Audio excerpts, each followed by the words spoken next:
को नमन। दुख मुक्ति का मार्ग दिया, जिस पर चलने का प्रयास जारी है। धर्मराजा सम्राट अशोक को नमन, क्योंकि धर्मराजा सम्राट अशोक ने भगवान बुद्ध के धर्म को विश्वव्यापी बनाया। परम पूज्य बाबा साहब डॉक्टर अम्बेडकर को नमन। इस भारत वर्ष को सुंदर संविधान और उतना ही सुंदर बौद्ध धर्म महान दिया। नमन उन सभी संतों, गुरुओं, महापुरुषों को जिन लोगों ने देश में जिन लोगों के संघर्षों के कारण हम सभी लोगों को समानता के अधिकार मिले। आज की इस बैठक में सर्वप्रथम उदय भान जी का, डॉक्टर धर्मेंद्र जी का, डॉक्टर विनोद जी बैठे हैं, विनोद सांसद जी, कार्के बौद्ध जी का, और आप जितने भी उपासक लोग बैठे हैं, उपासिकाएं हमारी बैठी हैं, सभी लोगों का आभार ज्ञापित करता हूं इस बैठक के लिए। आप जानते हैं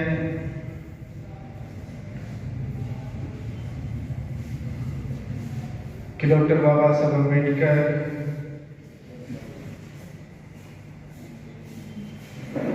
बुद्धमय भारत का सपना देखे थे।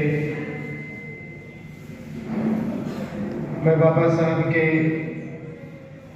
बुद्धमय भारत की परिकल्पना एक संस्मरण के साथ शुरू करना चाहता हूं। 1954 में बर्मा में विश्व बौद्ध सम्मेलन हो रहा था। उस विश्व बौद्ध सम्मेलन में सम्मिलित होने के लिए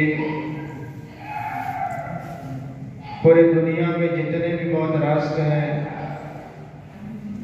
उनके प्रधानमंत्री गए हुए थे, राष्ट्रपति गए हुए थे, उनको लोग गए हुए थे।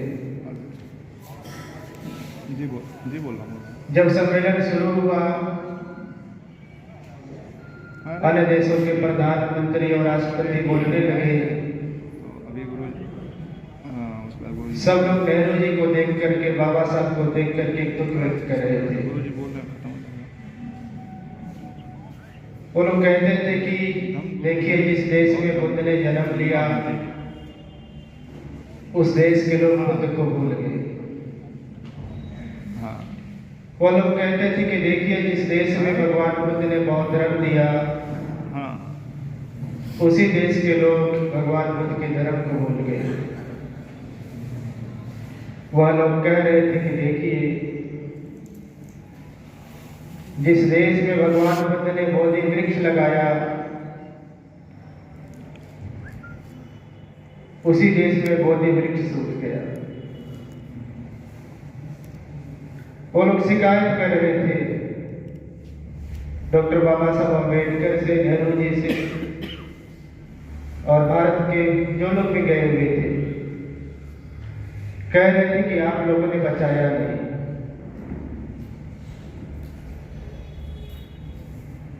आप लोगों ने उसे संभाला नहीं।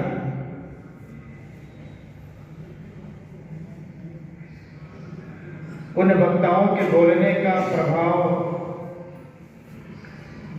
पंडित नेहरू जी पर नहीं पड़ा, लेकिन डॉक्टर बाबा साहब अम्बेडकर पे पड़ गया। जब डॉक्टर बाबा साहब अम्बेडकर बोलने के लिए खड़ा हुए, तो उन्होंने पूरी दुनिया के सामने कहा कि मैं ऐसा मानता हूं,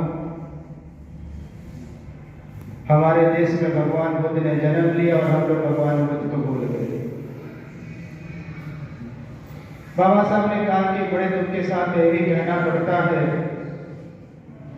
कि हमारे देश में भगवान बुद्ध ने बौद्ध धर्म दिया और हम लोग बौद्ध धर्म को भी भूल गए। बाबा साहब ने कहा, मैं भी मानता हूं कि भगवान बुद्ध ने जो बौद्ध वृक्ष लगाया था वह भारत से सूख रहा है। बाबा साहब ने कहा कि लेकिन संतोष की बात यह है कि वह बौद्ध वृक्ष अभी पूरी तरीके से सूखा नहीं। कहा कि उसके पत्ते सूख गए हैं, उसकी टहनियां सूख गई है, लेकिन उसकी जड़ अभी हरी भरी है। बाबा साहब ने कहा कि अगर उस पर पानी डाला जाए तो बौद्ध वृक्ष पुनः हरा भरा हो जाएगा, और अगर बौद्ध वृक्ष हरा भरा हो गया तो उसके टहनियां भी हरी भरी हो जाएंगी, फिर नए नए पत्ते आ जाएंगे।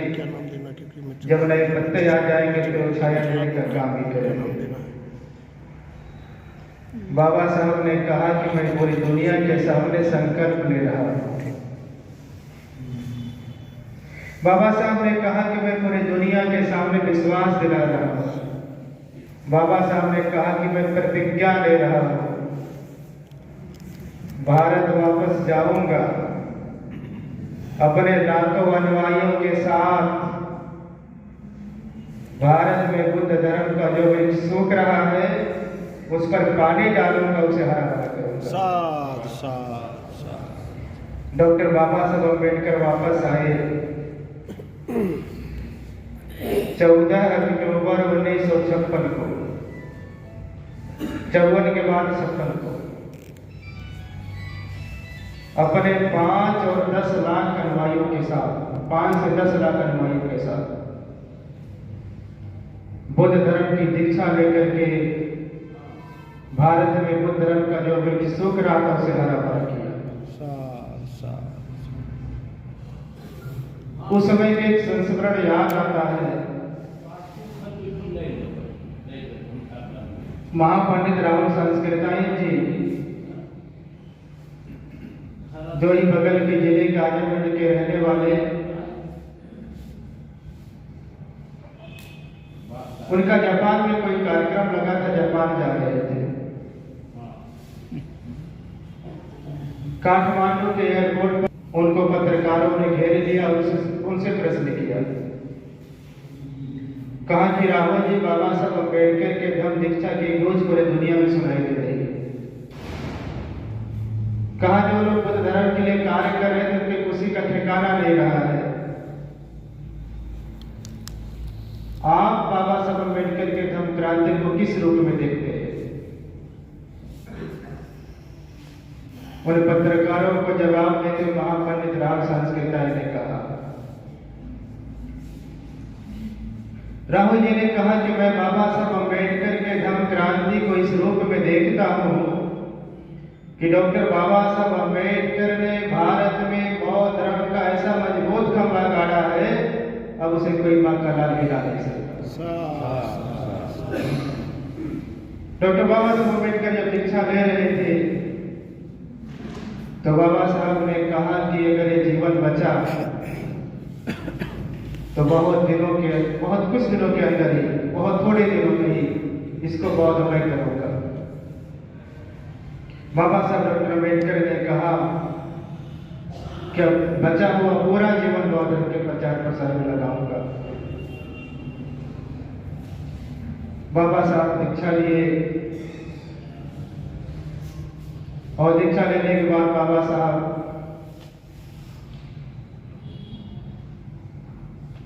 लगभग 2-2.5 महीने के बाद उन्होंने अक्टूबर में दीक्षा लिया और दिसंबर में, नवंबर आया, दिसंबर में बाबा साहब हमारे बीच से चले गए। बाबा साहब को पर्याप्त समय नहीं मिल पाया, केवल एक ही दीक्षा हुआ। अगर बाबा साहब को पर्याप्त समय मिला होता, बाबा साहब बच्चे होते तो देश के सभी राज्यों में दीक्षा हुए होते और हम सब लोग बहुत बच गए होते। बाबा साहब नहीं बचे और हम लोग बाबा साहब के अनुयायी हैं, तो बाबा साहब के मिशन को, उनके आंदोलन को, उनके सपनों को पूरा करने की जिम्मेदारी हमें लोगों की है। हमारे बहुत सारे महापुरुषों ने सन 56 के बाद उसे बहुत आगे बढ़ाया है, और आज भी बहुत सारे व्यक्ति, बहुत सारे संगठन दिन रात कार्य कर रहे हैं, और उनके कार्य करने का परिणाम यह है, मैं पूरे देश में जाता हूं, मैं पूरे देश को देख रहा हूं। अब देश का कोई राज्य नहीं बचा है जिस राज्य में डॉक्टर बाबा साहब अम्बेडकर के अनुयायी न रहते हैं। अब देश का कोई मंडल भी नहीं बचा है जिन मंडलों में बाबा साहब अम्बेडकर के अनुयायी न रहते हो। देश का कोई जिला भी नहीं बचा जिस जिले में बाबा साहब अम्बेडकर के अनुयायी न रहते हो। जिलों की कोई तहसीलें नहीं बची जहां उनके अनुयायी न रहते हो। अब देश का कोई ब्लॉक भी नहीं बचा है जहां बाबा साहब अम्बेडकर के अनुयायी न रहते हो। आप ब्लॉकों को छोड़ दीजिए, अब देश का कोई ग्राम सभा भी नहीं बचा है जहां बाबा साहब अम्बेडकर के अनुयायी न रहते हो, और आप ग्राम सभाओं को भी छोड़ दीजिए। अब देश का कोई गांव भी नहीं बचा है जिस गांव में बाबा साहब अम्बेडकर का अनुयायी नहीं रहता हो, और बाबा साहब अम्बेडकर का अनुयायी बुद्धमय भारत का सपना न देख रहा हो। तो सब लोग बुद्धमय भारत का सपना देख रहे हैं। बाबा साहब अम्बेडकर का अनुयायी होने के नाते बाबा साहब अम्बेडकर के सपनों को पूरा करने का हम लोगों ने भी बीड़ा उठा रखा है।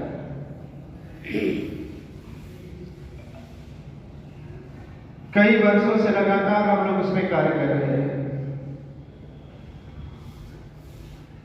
अभी 3-4 सालों से हम लोगों ने उस गति को और तेज किया हुआ है, और जमीनी स्तर पे काम शुरू किया है, और जन जागरण का कार्य बहुत तेज किया हुआ है। उसी उद्देश्य से हम लोग 3 साल पहले सारनाथ से कुशीनगर की, सारनाथ से श्रावस्ती की पदयात्रा कर रहे थे, और 70-80 मित्रों के साथ कर रहे थे। और वो पदयात्रा सारनाथ से निकली थी, आजमगढ़, अम्बेडकर नगर, बस्ती, सिद्धार्थ नगर, बलरामपुर होकर के श्रावस्ती गई थी। और जिन जिन सड़कों से यात्रा गई हुई थी, जिन जिन नगरों से यात्रा गई हुई थी, जिन जिन गांवों से यात्रा गई हुई थी, वो बहुत बड़ा जन जागरण करके गई थी और बहुत बड़ा संदेश लेकर के जा रही थी। ये हमारी उपासिकाएं हमारे साथ चल रही थी। ये लोग वहां से नदी के किनारे से, कलवारी से लोग हमारे साथ यहाँ बस्ती तक आई हुई थी। बहुत सारी उपासिकाएं नहीं चल पा रही थी, फिर भी बहुत तेज से चल रही थी, बहुत ऊर्जा था, बहुत उत्साह था। और मैं इसी जनपद में जन्म लिया था, तो लेकिन जनपद में मैं कभी आता नहीं, बहुत कम आना होता था। इस जनपद की जो बोली भाषा है वो बहुत सारा दिमाग से उतर गया था हमारे।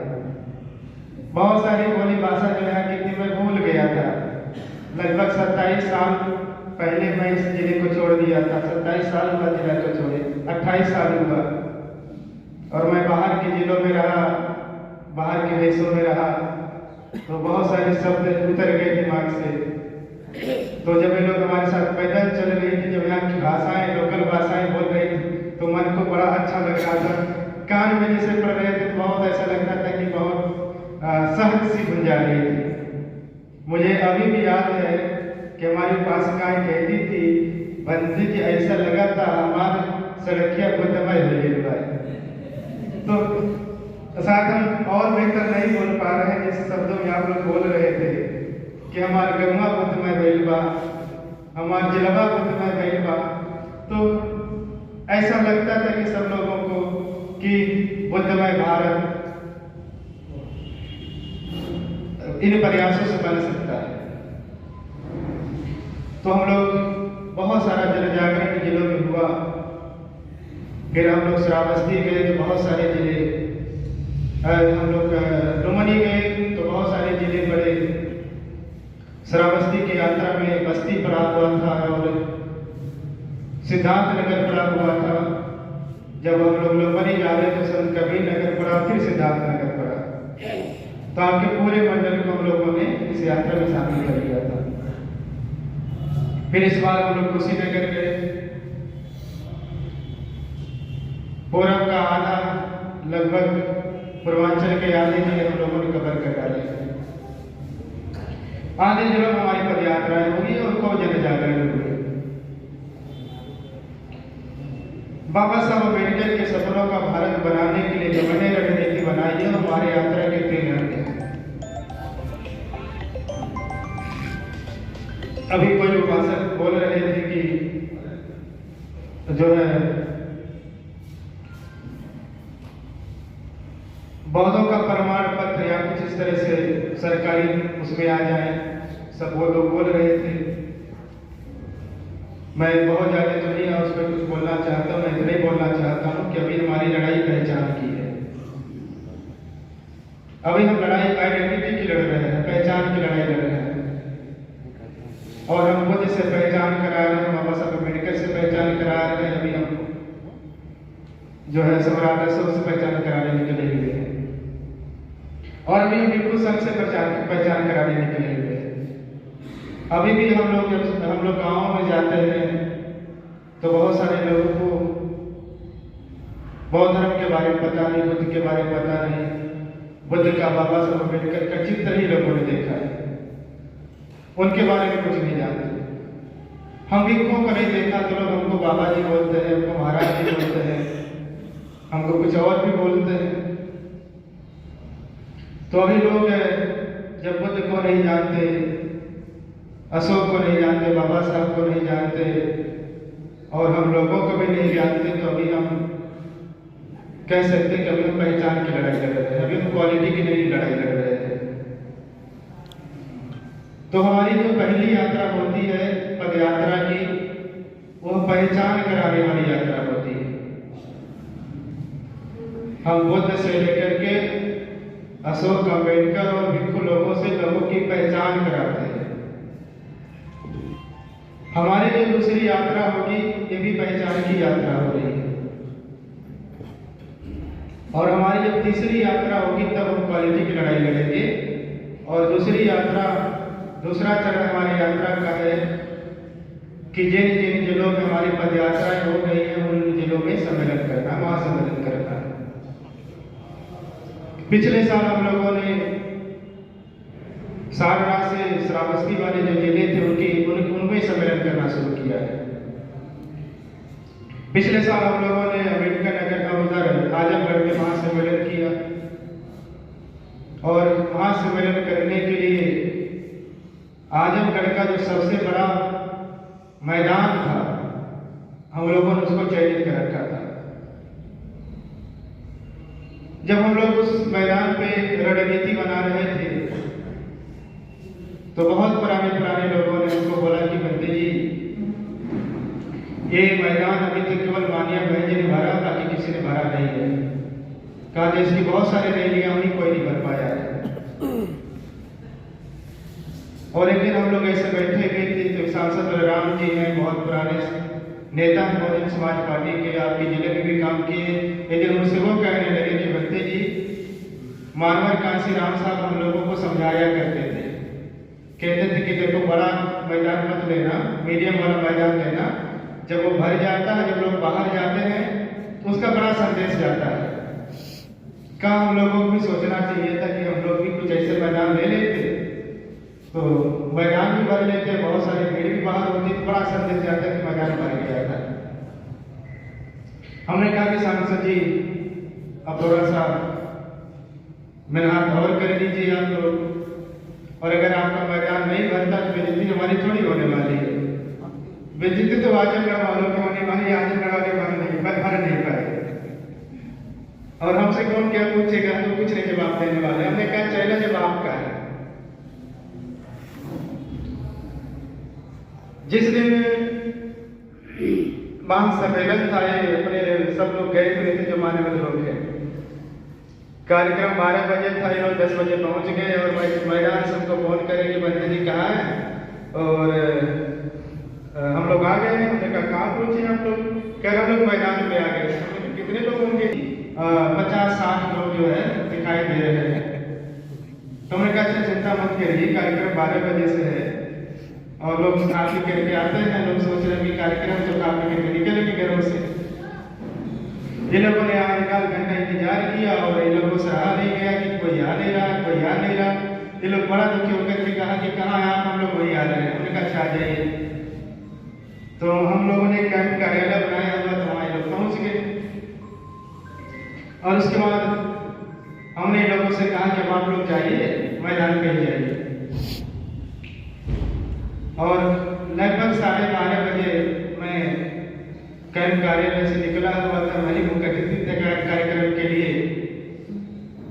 आज मैं कार्यक्रम में पहुंच रहा था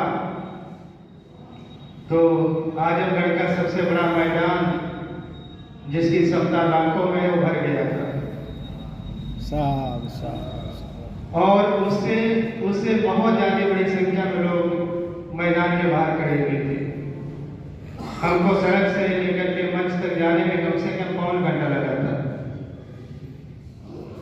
वो भीड़ थी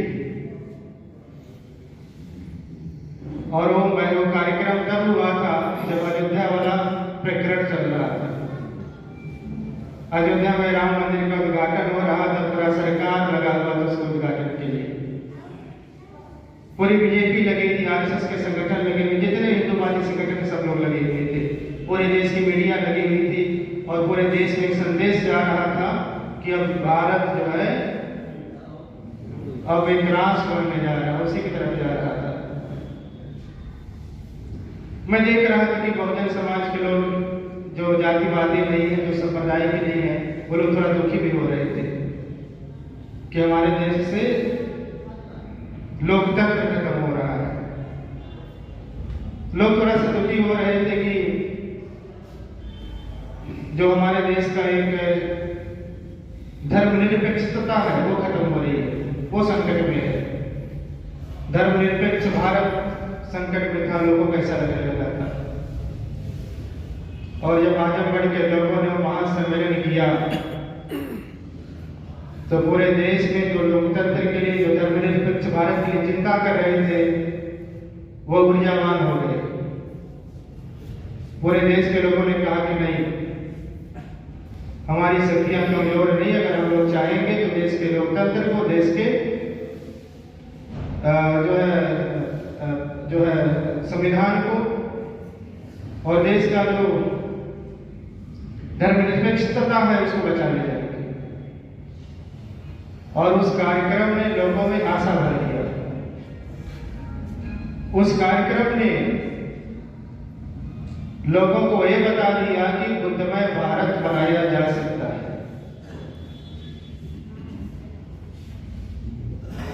तो निश्चित तौर पर उस कार्यक्रम के लिए जो तैयारी हुई थी, मैं उसके संदर्भ में आपको बताना चाहूंगा। उसकी बैठक 1 महीने पहले बैठक हमने लिया था, जैसे अभी ले रहे हैं, और हमने लोगों से आग्रह किया कि पूछा कि आजमगढ़ में कितनी तहसीलें हैं। तो हमको बताया कि आजमगढ़ में 10 तहसीलें, 8 तहसीलें। हमने आजमगढ़ के लोगों से निवेदन किया कि हर तहसीलों के प्रभारी बनाए जाए और एक तहसीलों से हम लोगों ने कहा कि 30 सक्रिय लोगों को प्रभारी बनाना है। तो 30 लोग प्रभारी बना दिए। उन तहसील प्रभारियों से निवेदन किया गया कि आपकी जिम्मेदारी कि आप अपने ब्लॉकों में 30 लोगों को प्रभारी बनाइए, अपना सहायक बनाइए।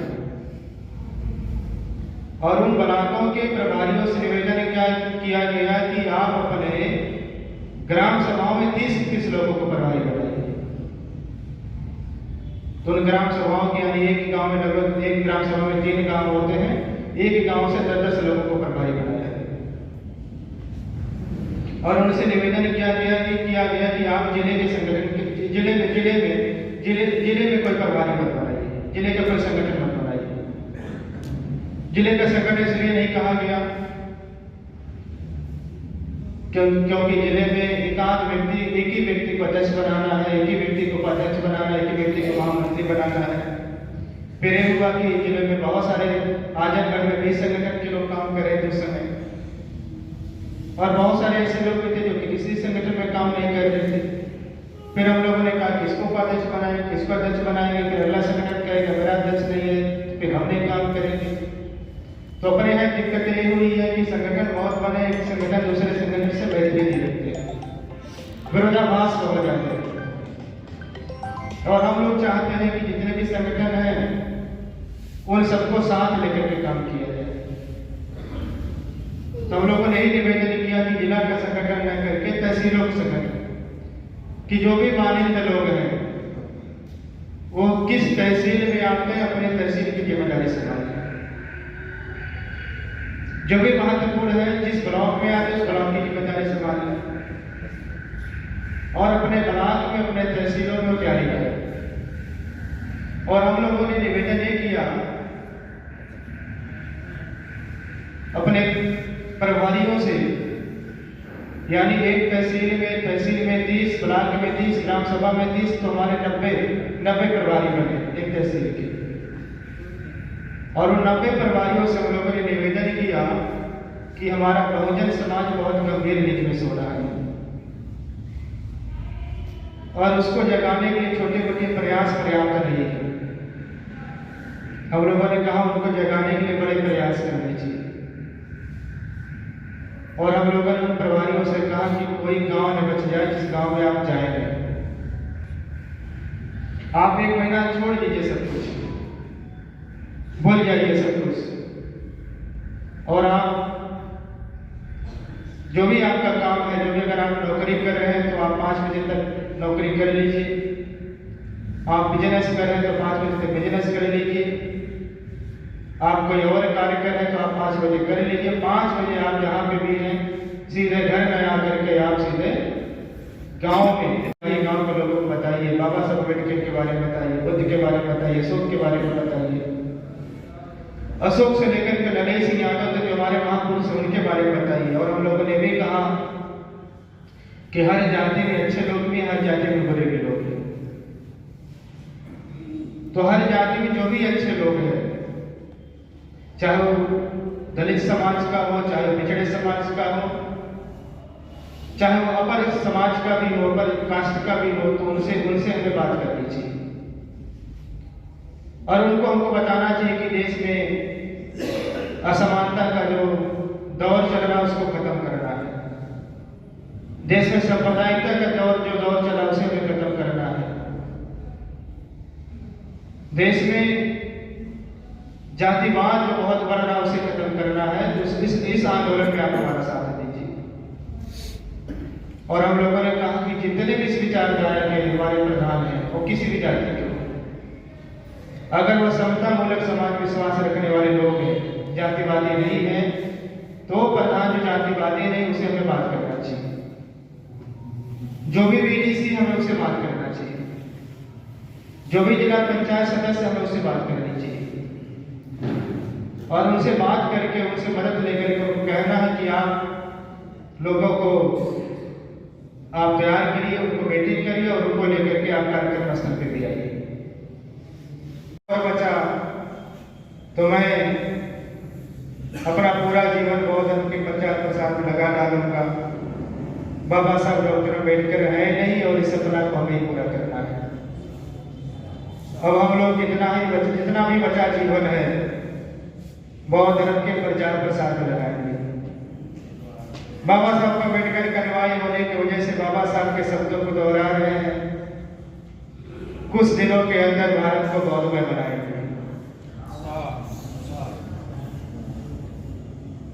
इन्हीं सब बातों के साथ आज इस बैठक में उपस्थित होने के लिए, इस बैठक में आने के लिए मैं आप सबको बहुत धन्यवाद ज्ञापित करता हूँ। देखिए आपके साथ अम्बेडकर नगर में जुड़ गया। अभी मैं अम्बेडकर नगर का नाम ही ले रहा था, अरविंद गौतम जी वहाँ के प्रमुख से तो चाहने में तो कुछ भी असंभव नहीं है। आप असंभव कार्य को असंभव कर सकते हैं। मैं अपनी बातों को विराम देना चाहता हूँ। पुनः बाबा साहब का एक लाइन में कोटेशन में दोहराना चाहता हूँ। डॉक्टर बाबा साहब अम्बेडकर ने कहा कि वो लोग धन्य होते हैं जो ये अनुभव करते हैं जिस समाज में हमारा जन्म हुआ उनका उद्धार करना हमारा कर्तव्य है। आप लोग धन्य हैं। आप लोग ये अनुभव करते हैं कि बाबा साहब अम्बेडकर ने जो सपना देखा उसे पूरा करना हमारा कर्तव्य है। आप सबको